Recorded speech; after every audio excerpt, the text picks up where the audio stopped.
الله أكبر الله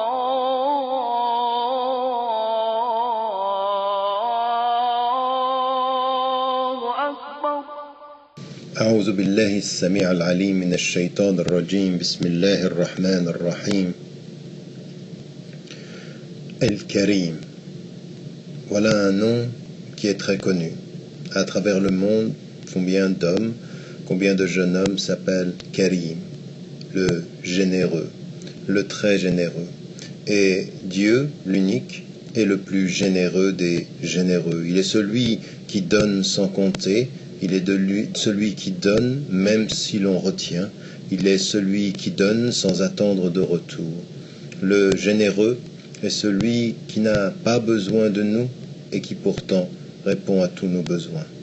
C'est une des dimensions de l'unique, une des dimensions de la transcendance divine. Et l'un des noms de Dieu, El-Karim, est vraiment de nous rappeler à mieux regarder les choses, à mieux les comprendre, à mieux regarder ce qui nous entoure. Et la première des révélations, qui n'est pas la révélation écrite, il y a eu dans l'histoire des révélations qui se sont succédées, de Abraham à Muhammad, alayhim salam jami'an, c'est-à-dire tous ces envoyés, tous ces prophètes qui sont venus avec des paroles, ils apportaient des révélations.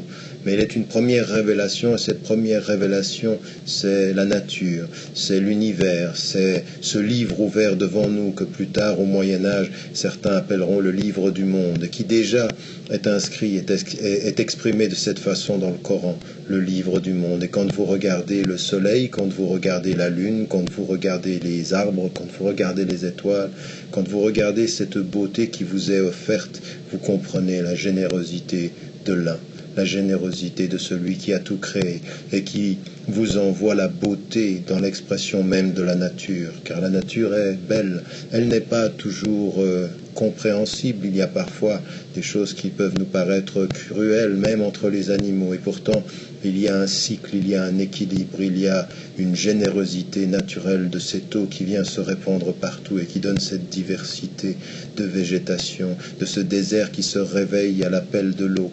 L'eau comme élément est celui qui nous rappelle la générosité de l'un, car c'est un de ces éléments avec l'air, avec le seul fait que nous respirions et que nous ne rendions même pas compte du fait que nous respirions, c'est le premier miracle, c'est la première des générosités. Et puis, il y a ce qui, dans le courant de notre vie, nous est offert en amour, en affection, en tendresse, en reconnaissance, en regard de l'autre, en ce qui nous construit nous-mêmes. Et là, nous comprenons que le généreux, celui qui est le maître de toutes les générosités et celui qui pourvoit à tout ce dont nous pourrions avoir besoin, il nous donne par la nature, il nous donne par l'humanité, il nous donne par notre cœur, il nous donne par nos sens. Et au moment où nous jeûnons, où nous savons nous retenir de manger et de boire, où nous nous retenons vis-à-vis de ce qu'il nous donne, c'est un moment où nous suspendons notre nature pour mieux nous rappeler le sens de sa générosité.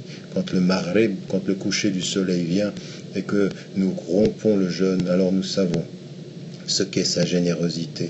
Et s'il est des femmes et s'il est des hommes à travers la terre qui ne peuvent pas rompre ce jeûne avec la dignité des êtres qui vont manger parce que la pauvreté s'est répandue, ce n'est pas aux très généreux qu'il faut faire porter la responsabilité. Ce n'est pas lui qui emporte la responsabilité. Ce n'est pas vers lui qu'il faut se retourner, mais vers les hommes et leur négligence, les hommes et leurs injustices. Car s'il est une pauvreté qui s'installe parmi les hommes, elle est due aux hommes. Et s'il est une générosité qui appelle les hommes à être plus généreux, elle vient du divin. Et pendant ce mois du Ramadan, se rapprocher du divin, c'est aider les pauvres parmi les hommes contre l'injustice des hommes. N'oubliez pas, n'oubliez jamais de dire à ceux que vous aimez, que vous les aimez, car cet amour aussi est générosité. Wassalamu alaikum wa rahmatullahi wa barakatuh. Allahu Akbar, Allahu Akbar. La